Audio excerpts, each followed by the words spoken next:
In October of 1936, a man wrote a book about personal communication and persuasion that became an international bestseller, and that book is called How to Win Friends and Influence People.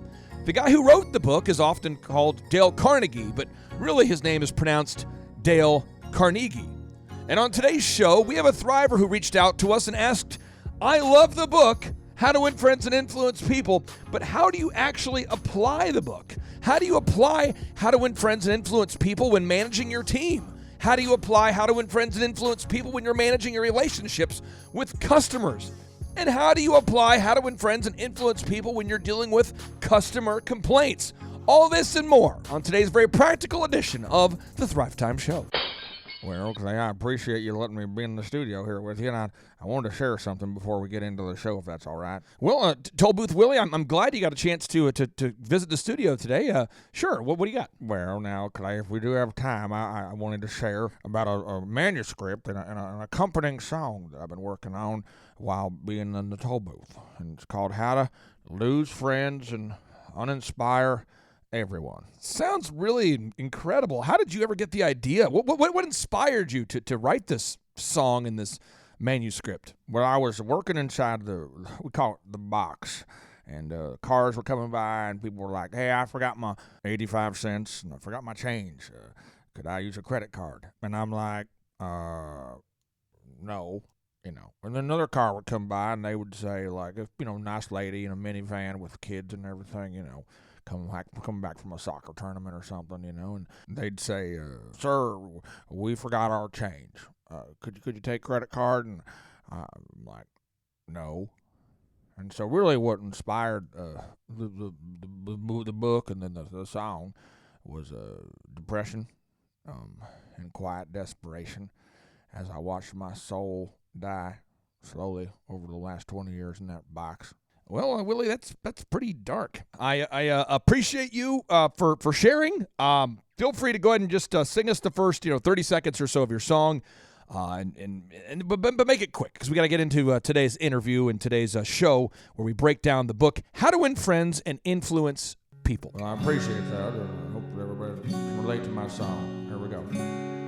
Everybody know I work in an above-ground box. It's like a coffin with bulletproof glass and some locks. Oh, it's an above-ground coffin. I ain't dead yet. Hey, I'll probably kill myself after my shift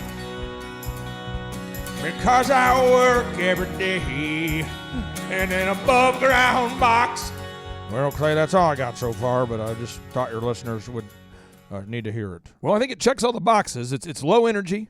It's uninspirational. And I'm going to go out on a limb here and say that it's probably not going to win you over any friends. Okay, well, that's fine. And I just want to say one more thing before you start your fancy show. To everybody out there who's ever driven on the turnpike and you didn't bring change, and you're going, oh, Toll Booth Willie, you're a good guy.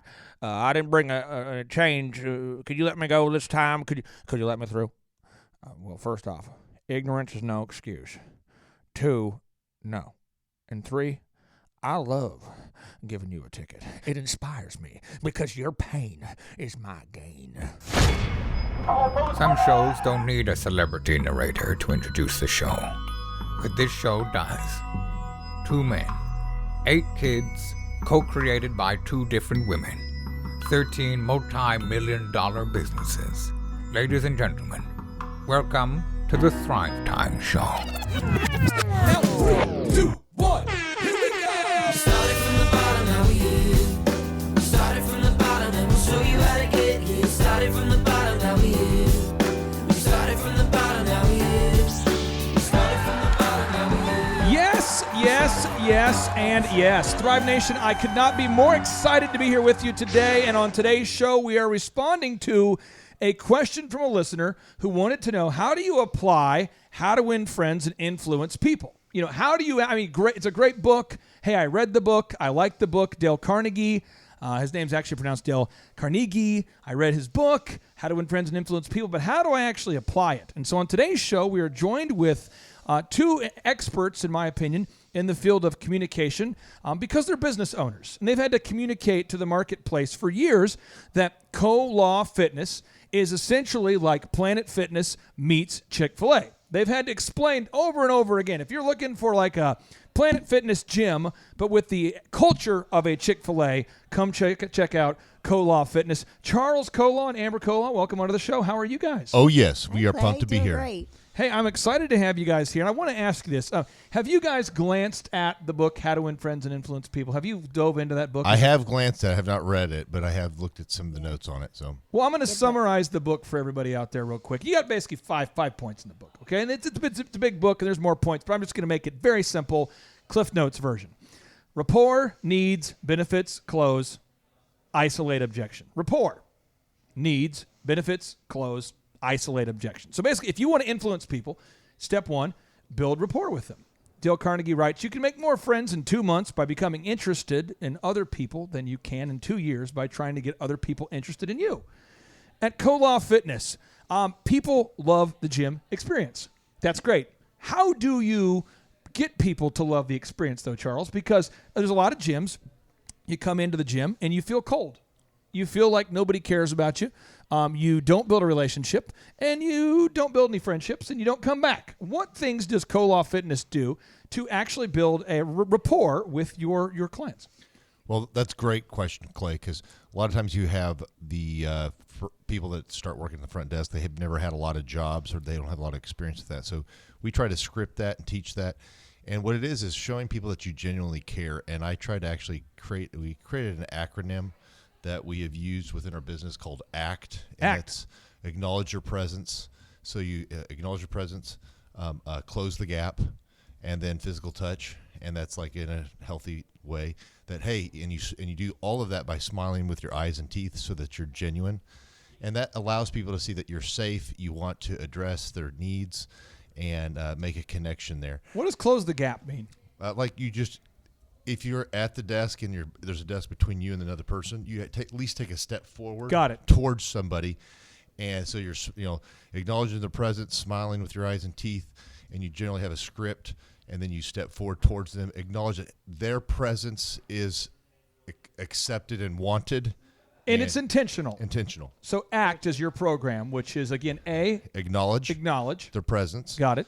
And then close the gap. Close the gap, yeah. So if you can, get around and actually walk around and shake their hand, or you kind of just do a pat on the shoulder, something that's like, hey, I value you as a human.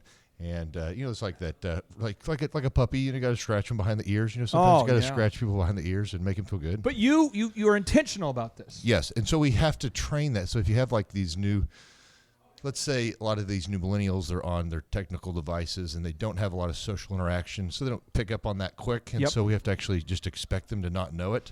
And so we teach these. And not train be these annoyed by it, but you expect them not to know it and you teach it to them. Correct.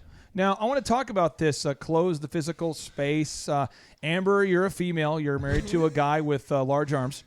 Yes. And you said ACT stands for, again, A is acknowledge. Acknowledge their presence. C is close the gap. And T is touch.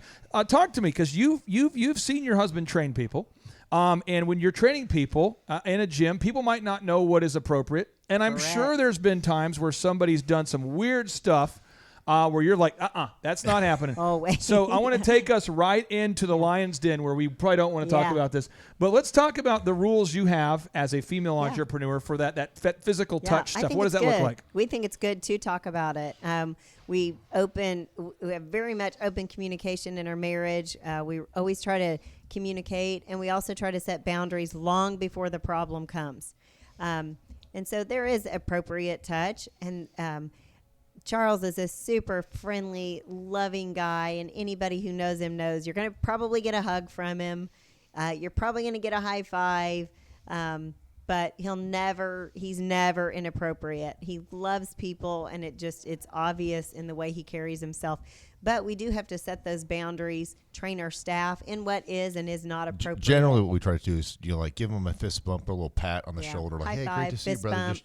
Just touch their like their elbow or their shoulder as they come in. And that's generally like the very first time you meet somebody, but you acknowledge their presence, smile, lean towards them, and then as time goes on, you just say, hey, great to see you, and you start using their name.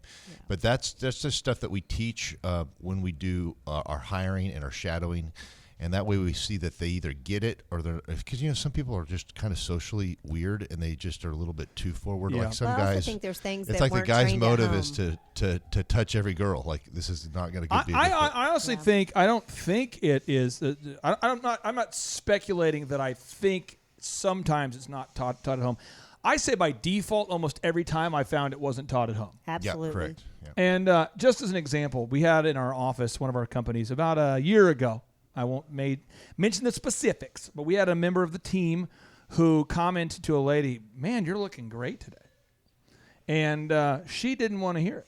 And she's definitely on the married side.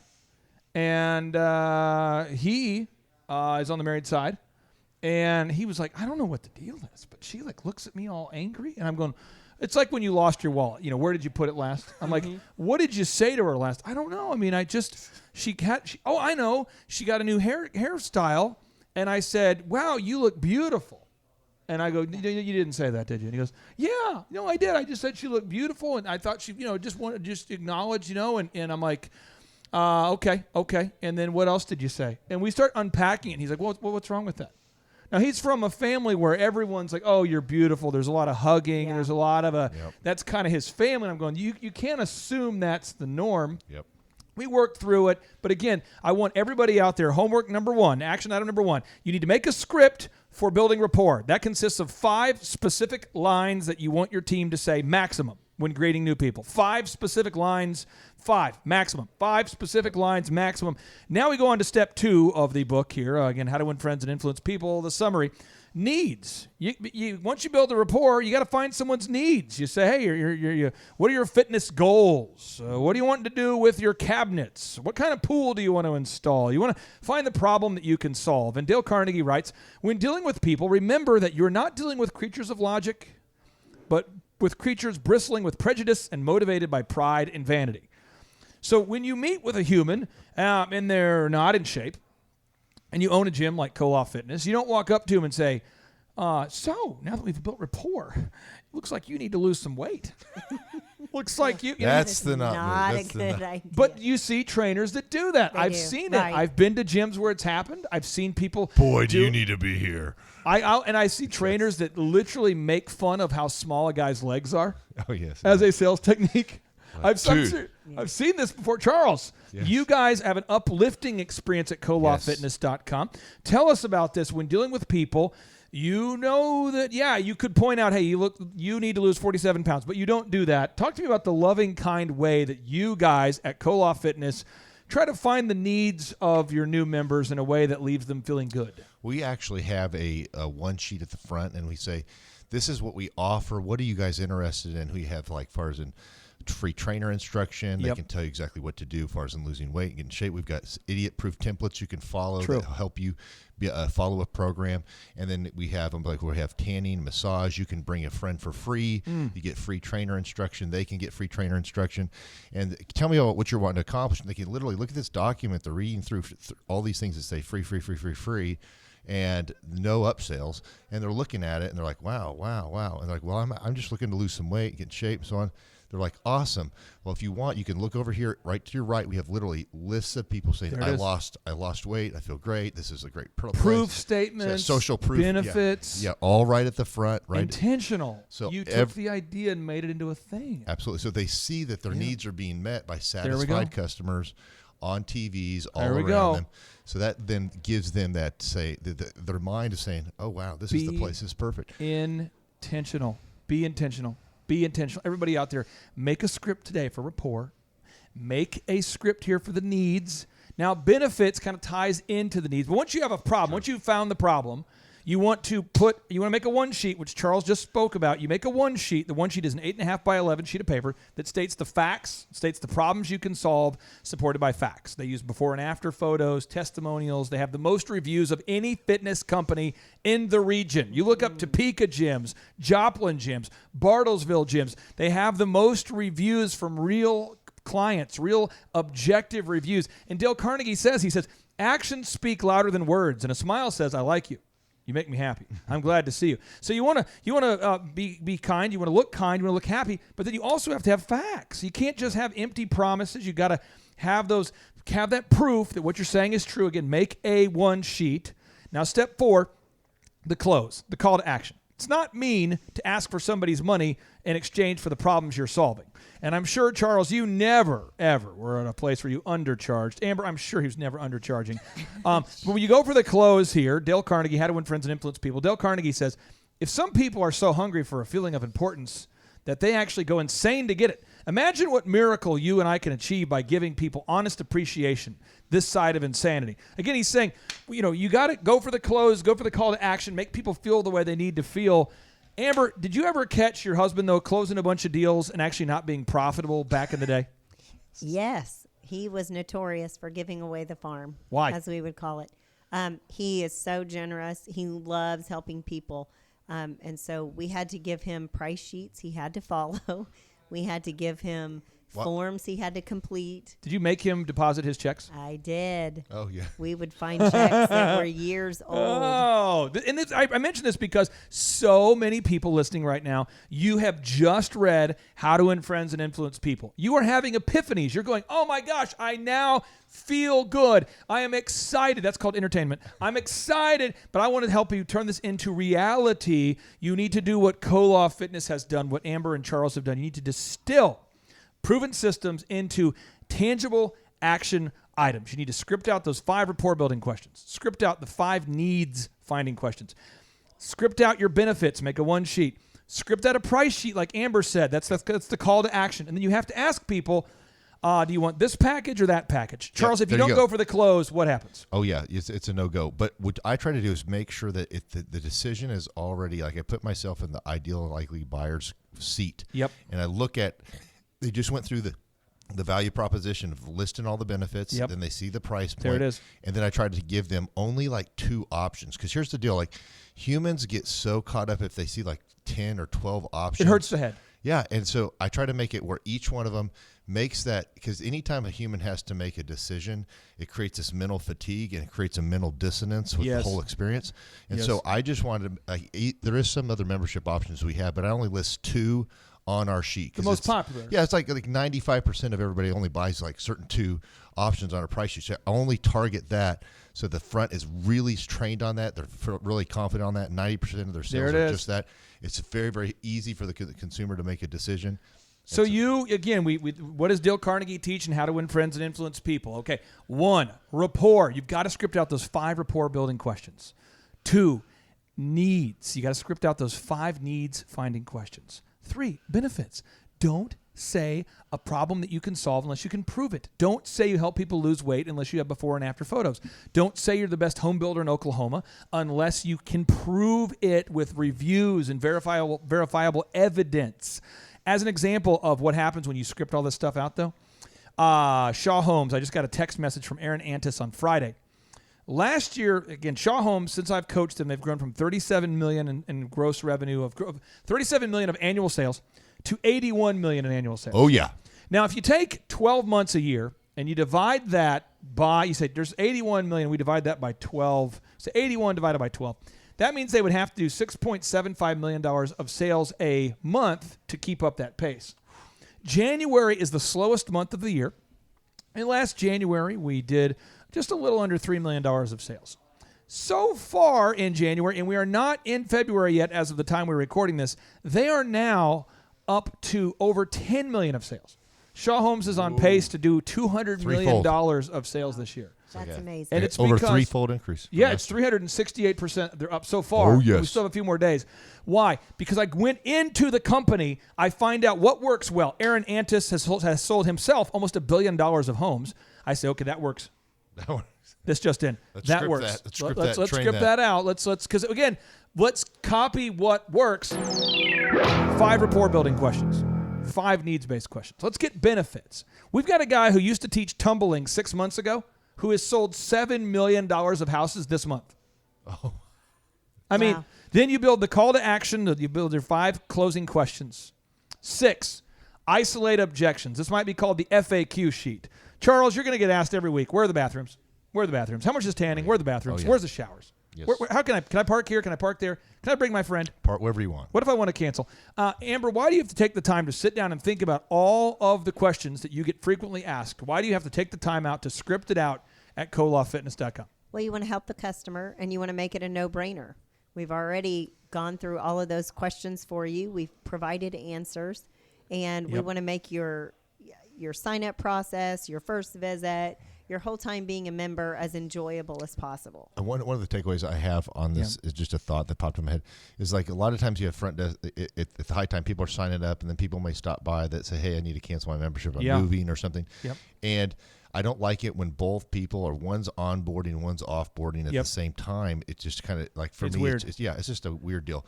And so what I like is the fact that we have all of that information. Say, absolutely, here's your stuff. Call this. This is our customer service. They'll pick up the phone right now and handle all that.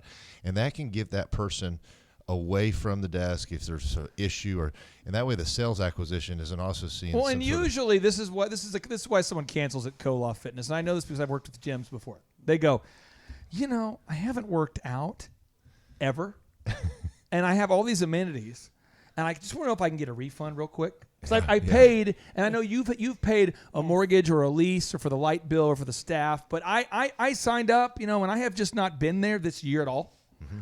And I just want a refund for the whole thing. And real it's quick. your fault. And they slip it in, and I just want a refund real quick for the whole thing. Yeah. I just real quick, just kind of, and then you'll go, well, the way it works, it's month to month. It's like a cable bill. You don't get a refund if you don't use your phone a lot or your TV a lot. But we can just cancel you out right now. It's all good. They go, yeah, but I'm gonna have to get a refund over here, and all of a sudden they get loud because that's the move they've been taught. That's how the squeaky wheel gets the oil. Yep. And then and then the person next to him is like, who's thinking about signing up, they're going, oh no, is this how all your members are? Yeah. And it's just weird. So you've thought through that again. Be 1 out of intentional. 10,000. Be intentional. Script out your FAQs. Now, Dale Carnegie says, a man convinced against his will is of the same opinion still. A man convinced against his will is of the same opinion still. So what you want to do is script out how to convey it, how to communicate it. So our listener asks the question, Nathan asks, so how do you apply how to win friends and influence people to employee relationships? Well, what you do is you make a script for rapport, needs, benefits, close, and isolating objections. For employees? Yep. Well, then how do you apply how to win friends and influence people to customer complaints? Well, you build a script with rapport, needs, benefits, close, and isolated objections. Well, you say, well, how do I then use this book for dealing with potential customers? Well, you build a script for rapport, needs, benefits, close, isolated objections. You got to have a script for all these things. And once you have a script, once you nail it, you can scale it. Now, we have another question from a Thriver, and I wanted the Colaws to speak to this. They're kind of in a little bit of a tighter budget. How many people work with you guys at Colaw? Do you have 7 people, 70 people, 45? We have a corporate team of 5, and we have about 90 or more employees. So getting close to 100 people-ish, about 95. Yeah. And so you have people on your team you can now pay to write search engine content for you.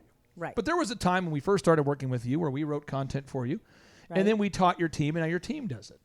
This listener is wanting to know, well, should I keep spending all my money on AdWords, or should I invest money in Google optimization? Now, I personally am a huge fan of Google optimization because if you Google Joplin Gyms right now, you guys are top, and you're going to stay top as long as you're adding content. Yep. But AdWords is like fool's gold. You're top for like the weekend. And then after you get to the end of your budget, you spend those $300 for those pay-per-click ads. Yep. You're to the bottom of Google again. What advice would you have objectively? You're not a coach. You're not a consultant. You're a business owner. What advice would you have for somebody who's a little bit leery about investing, paying his team to write content ongoing?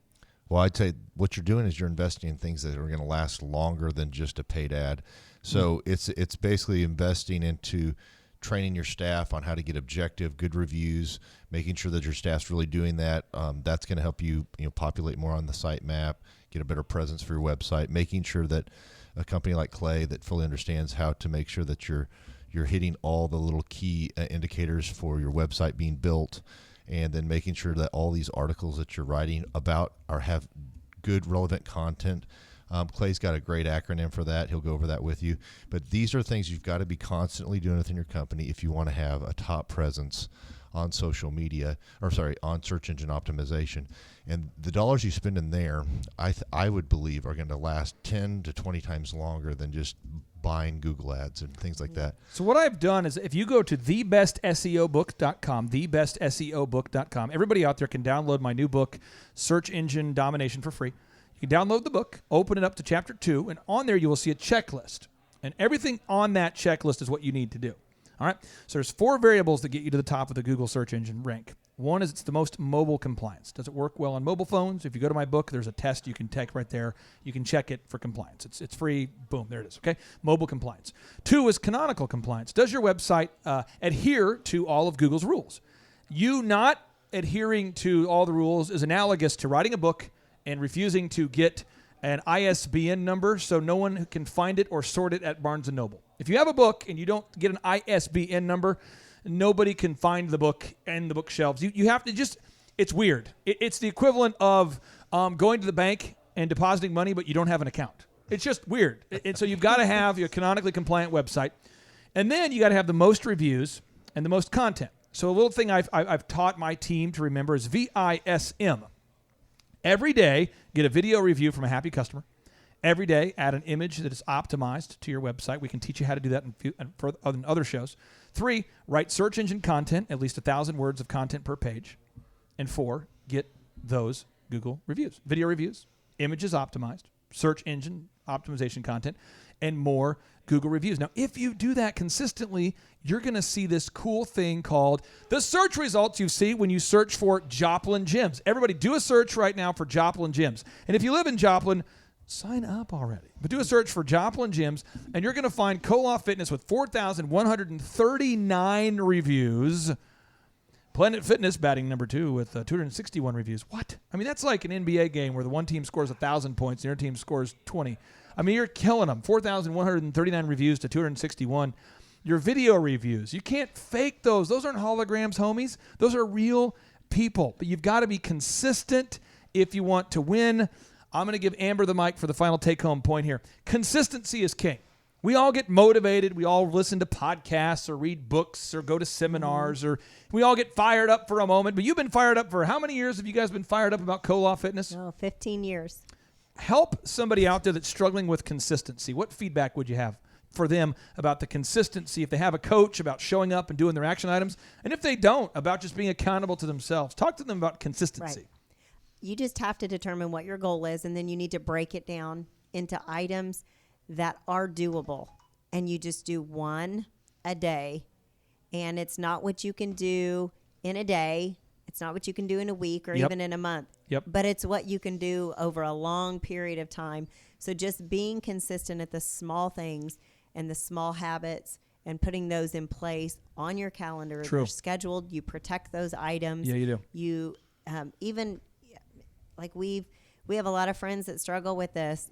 Just to show up at a small group every week, same time, same place. The group's getting smaller. Can't make the group's it getting smaller because other things come up. So they're not truly committed to the group. It's whatever comes across their plate. So you really have to protect your calendar and your time. Yep. That's good, Amber. I was going to also add that, with the Thrive group and their business coaching, what I love is they break it down into 1 to 3 easy action items every week. And the goal is like, if you just freaking stick with them for like 3 years or 2, I mean, I'm not trying to sound crazy, but you're only going to get 1 to 3 items really done, because most of you guys are working in your business on the day-to-day, and you don't have a lot of time to work on the business. So you'll say, I can do everything in the first meeting. Just give me all of it. But if you just say, I'm going to budget to stay consistent with the program, do 1 to 3 action items, be realistic with my coach, 3 years later, that's like 150 action items, and you will transform your whole company. Currington told me this. He said, Clay, we've been getting 2% better every week for 5.5 years. Yeah. And he tapped me on the shoulder there. He said, I got to hop on the show. I got to be on the show. I got to tell you something. I said, what? He goes, when you started coaching me, I was a startup. and I did no mortgages that year because I was a startup. I did $251 million of mortgage sales. Oh, last year. That's awesome. And that is wow. And then Shaw Homes, they're sending me text messages going, we're on pace. Remember, they started at $37 million of revenue. They're on pace right now. If they just keep the pace what they did so far, right now this is crazy. They ended last year at $81 million. At their current pace, month over month sales, the last 2 months, they're on pace to do $265 million of sales. That's awesome. And again, they just do their action items. We're getting 2% better every week. And Clay has helped us really document, create really good checklists and in each department with quantitative scorecards. So everything every week is getting done. And we're not trying to do everything at once, but we just slowly add more and more and more. Yep. Every department gets all their action items done every week. Now we've got a duplicable, a scalable prototype, like a franchise prototype that we can hand to any other person. If somebody's gone, somebody can grab that, make sure that all the marketing stuff's getting done, making sure all the call center, making sure the customer service stuff's taken care of. But all of this to say, we're on track, to triple, possibly triple our company in the next 9 months. And this is where we've worked for over 15 years. Yep. And our proposed gross sales, if we hit what we think we're going to hit, based upon our history, we should hit maybe 3 times, at least two times for sure, our revenue of what we did the previous year. So all I ask for in return is Lamborghini rides. Yes. That's all I'm looking for is Lamborghini. Oh, yes. Now, if you're out there today and you feel stuck, don't be.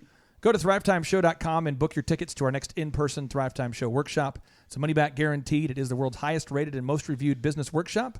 My name's Clay Clark. That is Amber Colaw and Charles Colaw. We like to end each and every show with a boom. So now without any further ado, 3, 2, 1, boom.